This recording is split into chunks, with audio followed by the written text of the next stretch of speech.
बिस्मिल्लाहिर्रहमानिर्रहीम। अस्सलाम वालेकुम नाज़रीन, आप यूट्यूब चैनल देख रहे हैं। मैं इमरान खान हूँ। थोड़े दिन के बाद ये वीलॉग है और रीज़न आपको पता है, मैं गिरफ़्तार हो गया था। अब जिस केस में मैं गिरफ़्तार हुआ था उस केस के ऊपर मैं बात नहीं कर सकता। वजह यह है कि जस्टिस जनाब बाकर अली नजफ़ी साहब की अदालत के अंदर ये मामला गया और उन्होंने बुलाया फ़रीक़ैन को, और वहाँ पे इस मामले को हल निकालने के लिए फ़रीक़ैन को बाउंड किया गया और हलफ लिया गया कि जब तक ये मामला एक अदालत के अंदर चल रहा है और जब तक ये कानूनी मामला आगे बढ़ते हैं तो इसको पेंड किया जाएगा, और उस बीच में फ़रीक़ैन इसके ऊपर किसी किस्म की बयानबाजी नहीं करेंगे। बाकी आप लोगों को सब पता है, आपको आइडिया है कि हुआ क्या, कैसे हुआ, किसने किया, क्यों हुआ, वो सारा कुछ आपको पता है। मैं इस पर बात ज़रूर करूँगा, लेकिन जो हलफ मैंने लिया है उसको भी पूरा ज़रूर करूँगा। कुछ चीज़ें मुझे आपके साथ शेयर करनी है और आपको बतानी है, लेकिन सबसे पहले तो मैं शुक्रिया अदा करूँगा। आप सबका शुक्रिया, आप सबका दिल की गहराइयों से शुक्रिया।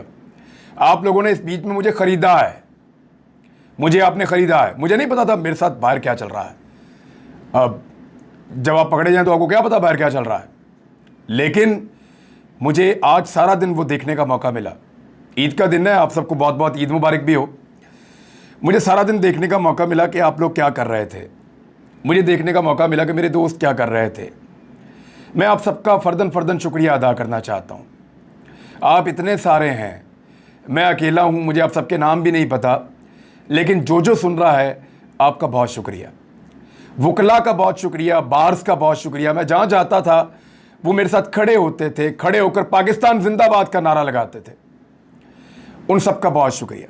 पुलिस वाले पाकिस्तान जब मैं बोलता था तो जिंदाबाद कहते थे। मेरे नारे का जवाब देने के लिए पुलिस वालों का बहुत शुक्रिया।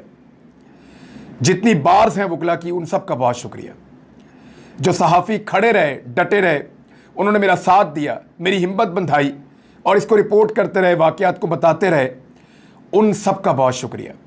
मैं नाम नहीं लेना चाहता, एक का नाम लूँगा तो सबका नाम कैसे लूँगा मैं। आप इतने ज़्यादा हैं, इतने सारे हैं कि मैं सिर्फ आपका शुक्रिया अदा कर सकता हूँ। जिन सियासी शख्सियात ने आवाज़ उठाई, बात की, उन सब का बहुत शुक्रिया। मेरे दोस्तों का, मेरे रिश्तेदारों का, उनका भी बहुत शुक्रिया। सिविल सोसाइटी का, आम लोगों का, सोशल मीडिया पे आवाज़ उठाने वालों का बहुत शुक्रिया। और सबसे ज़्यादा शुक्रिया उन बुज़ुर्गों का, उन माओ बहनों का और उन लोगों का जिन्होंने मेरे लिए दुआएं की हैं, जो मेरे लिए आवाज़ उठाते रहे, दुआ करते रहे और उन्होंने मेरी हिम्मत टूटने नहीं दी। अल्लाह रब्बुल इज़्ज़त की तरफ से आती है जो भी आजमाइश आती है, याद रखिएगा, कोई किसी का कुछ नहीं बिगाड़ सकता जब तक कि अल्लाह रब्बुल इज़्ज़त ना चाहे। कोई किसी को एक लम्हे के लिए कुछ नहीं कर सकता जब तक कि अल्लाह ताला ना चाहे। और मेरा ये मानना है और मेरा ये ईमान है कि मेरा अल्लाह अपने आदमी के ऊपर कभी इतना बोझ नहीं डालता जितना वो ना उठा सके। वो कभी इंसान को ऐसी आजमाइश में नहीं डालता जिसकी उसने उसको हिम्मत ना दी हो कि वो उसमें से निकल आए या उस पर पूरा उतरे। तो अल्लाह ताला, अल्लाह रब्बुल इज़्ज़त, वो बड़ा मेहरबान है, बहुत ताकतवर है, सारी ताकत उसके पास है।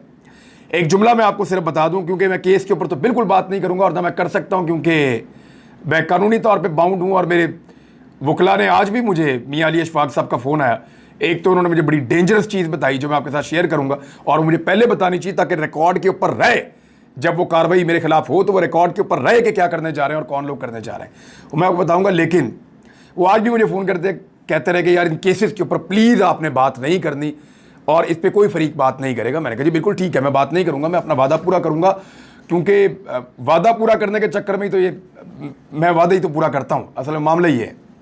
अच्छा, इसमें मुझे जो अली ने बताया वो ये है कि शराफत जेल में बंद है, और अली ने इसको ट्वीट भी किया है और मैंने भी इसके ऊपर कुछ इन्फॉर्मेशन पर हासिल की, लेकिन मैं वही आपको बताऊंगा जो अली ने मुझे बताया, और एग्जैक्टली वही चीज़ें। शराफत से जेल में आकर मिले हैं कुछ लोग, दो बहुत ताकतवर लोग, एक कोई बड़ा पुलिस वाला और एक कोई और शख्सियत थी। ये उसको जाकर जेल में मिले हैं और उसको संगीन नताइज की धमकियां दी हैं कि तुमने कुछ भी नहीं किया, तुम इतने दिनों से जेल में पड़े हो और बाहर नहीं निकल सकते, तो तुम सोचो कि हम तुम्हारा क्या कुछ कर सकते हैं। और उसके बाद उन्होंने उसको 3 ऑप्शंस दिए मेरे वकील के मुताबिक।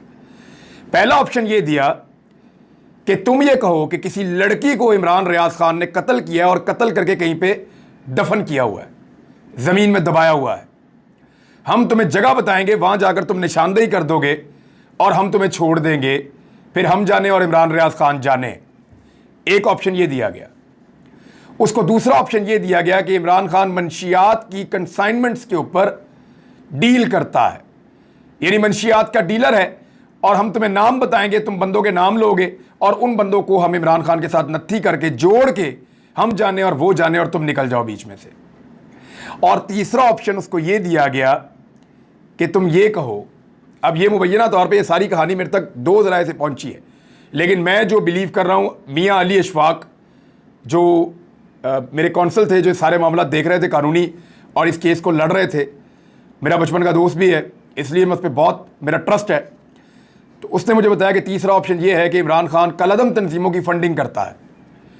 इन तीनों में से कोई एक चीज़ शराफत लिख कर दे हलफनामे पे और फिर उसको छोड़ेंगे और मुझे पकड़ेंगे इसके बदले में, या इस केस में मुझे उलझाया जाएगा या फंसाया जाएगा।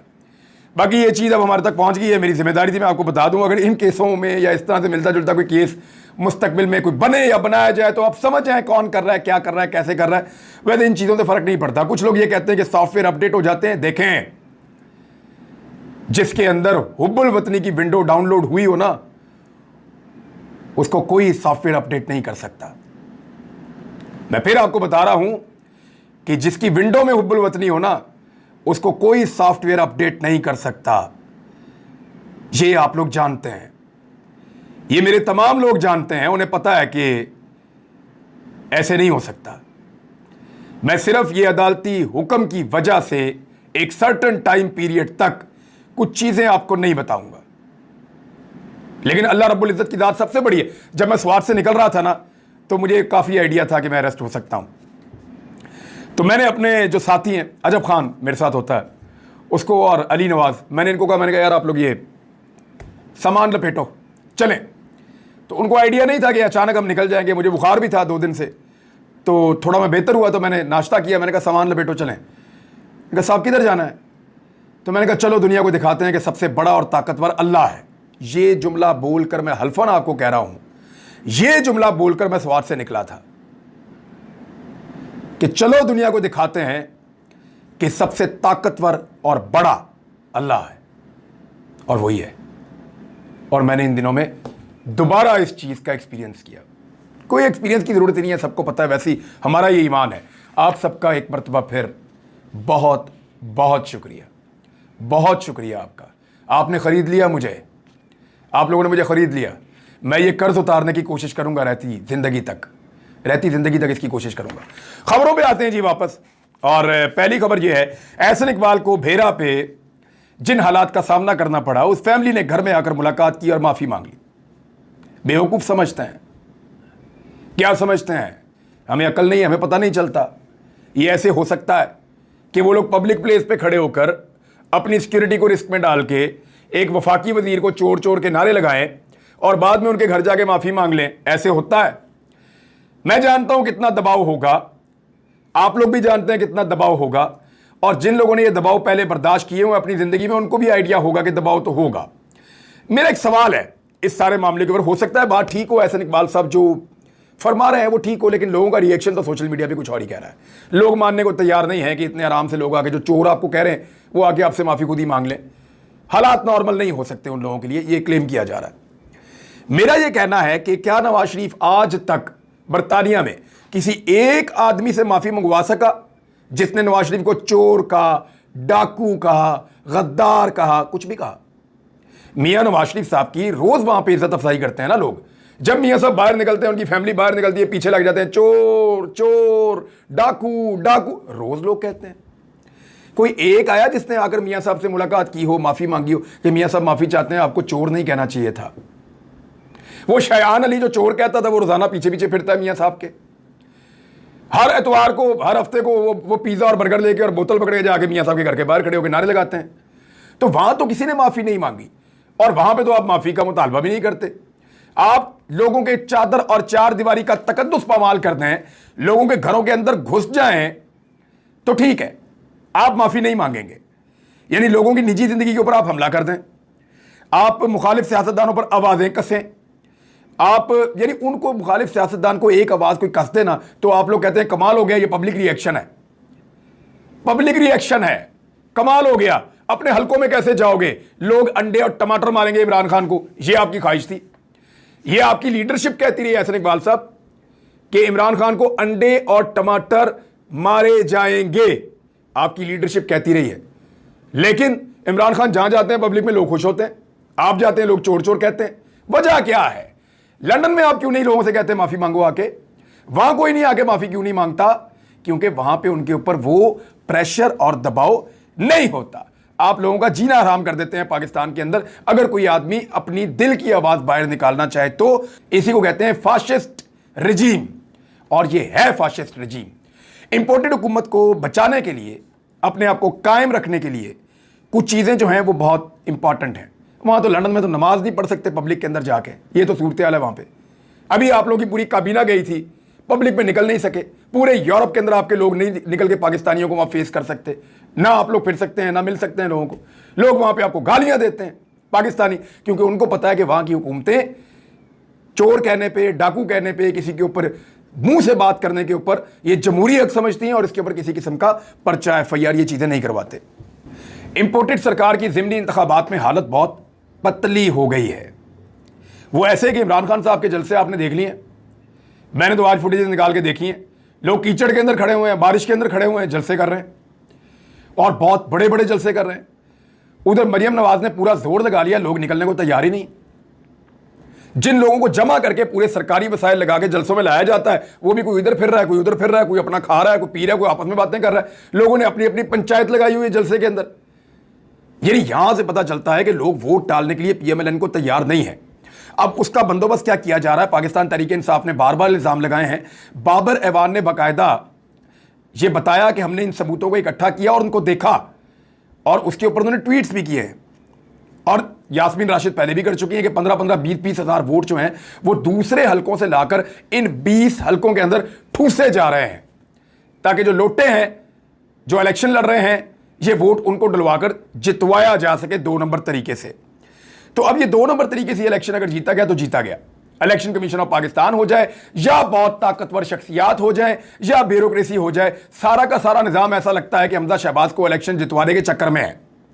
और ये दिखाई दे रहा है। मैं बतौर रिपोर्टर आपको मैं भी कह रहा हूं, बेशुमार रिपोर्टर और भी कह रहे हैं, बहुत सारे सहाफी बार बार कह रहे हैं कि यहां पे हमजा शहबाज की हुकूमत को बचाने के लिए, ताकि इंपोर्टेड सरकार जो वफाक में बनी हुई है वो बनी रहे, वो कायम रहे।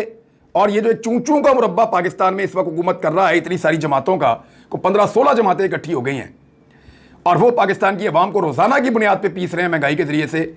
उनकी हुकूमत कायम रह सके, क्योंकि अगर पंजाब गया तो सब गया। पंजाब के अंदर पूरे के पूरे वसाइल और ताकत इस्तेमाल की जा रही है।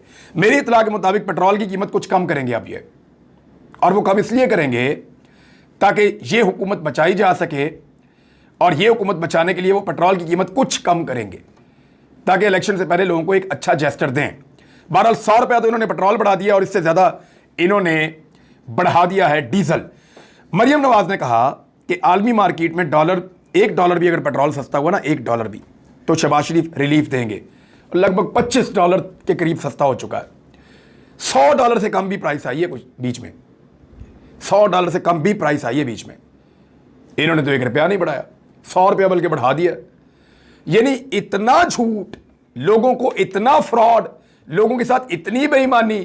इमरान खान के दौर में आप मईशत के अदाद शुमार उठाकर देखें जो शहबाज शरीफ के दौर में छपे हैं, तो रश्क आता है कि कमाल काम किया था उन्होंने। और इस दौर के अंदर इन्होंने जो तबाही फेरी है, बेड़ा गर्क करके रख दिया पाकिस्तान की मईशत का, कुछ पल्ले नहीं छोड़ा, गरीब आदमी को पीस के रख दिया इन्होंने। पेट्रोल कहां चला गया, घी कहां चला गया, आटा कहां चला गया, गैस की कीमत कहां चली गई, लोड शेडिंग कहां से कहां लेकर चले गए, इंडस्ट्री बंद हो गई, हजारों लोग बेरोजगार हो गए एक एक शहर के अंदर। बेड़ा गर्क किया इन्होंने। एक्सपोर्ट्स आपकी कहां गई, रेमिटेंसेज आपके कहां जाएंगे, टैक्स कलेक्शन का क्या करेंगे, और सख्त तरीन शराइत जो है IMF की, वो इन्होंने तस्लीम कर दी। अब राणा सनाउल्लाह का स्टेटमेंट आप देखें कि $100 कीमत बढ़ाने के बावजूद शराइत पूरी नहीं हो रही IMF की, क्योंकि पाकिस्तान की मार्केट रुक चुकी है, पाकिस्तान के लोगों का ट्रस्ट खत्म हो चुका है, पाकिस्तान के लोगों को सिस्टम पे एतबार नहीं रहा। लोग ये चाहते हैं कि उनको हक दिया जाए और वो इलेक्शन के जरिए से फैसला करें कि पाकिस्तान में किसकी हुकूमत होगी। लेकिन यहां तो बहुत बड़ी धांधली के इंतजाम दिखाई देते हैं, जिसपे शाह महमूद कुरैशी साहब ने कहा कि अब धांधली हुई अगर ज़िमनी इंतखाबात में तो श्रीलंका जैसे हालात हो जाएंगे। लोगों को कब तक चुप करवाया जा सकता है, ये सवाल उठाया जा रहा है। IMF और पाकिस्तान कर्ज पैकेज की बहाली के करीब पहुंच गया है और उसमें जो शराइत हैं जो पाकिस्तान ने तस्लीम किए हैं उसमें अखराजात कम किए जाएंगे, यानी आपके तरक्याती अखराजात भी कम हो सकते हैं, दीगर अखराजात भी कम हो सकते हैं। तो बहुत सारे ऐसे प्रोजेक्ट जो चल रहे थे हो सकता है वो आइंदा ना चल रहे हों। तवानाई की कीमतें जो है उनके अंदर इजाफा, तवानाई की कीमत जब बढ़ती है तो पाकिस्तान की इंडस्ट्री नीचे जाएगी, पाकिस्तान का गरीब आदमी पिसेगा, पाकिस्तान का मेहनत कश पिसेगा और पाकिस्तान की तरक्की रुकेगी उससे, और टैक्स वसूलियां ज़्यादा की जाएंगी। कैसे करेंगे जब तरक्की नहीं हो रही तो टैक्स कहाँ से लेंगे? तो पाकिस्तान ने एक अजीबोगरीब फार्मूले पे काम किया है और मुझे नहीं लगता कि ये इंपोर्टेड सरकार इतनी अहलियत रखती है कि पाकिस्तान को इन मामलात से निकाल सके। इस वीलॉग में अब तक के लिए इतना ही। अपना ख्याल रखिएगा, अपने इस चैनल का भी। अल्लाह हाफ़िज़।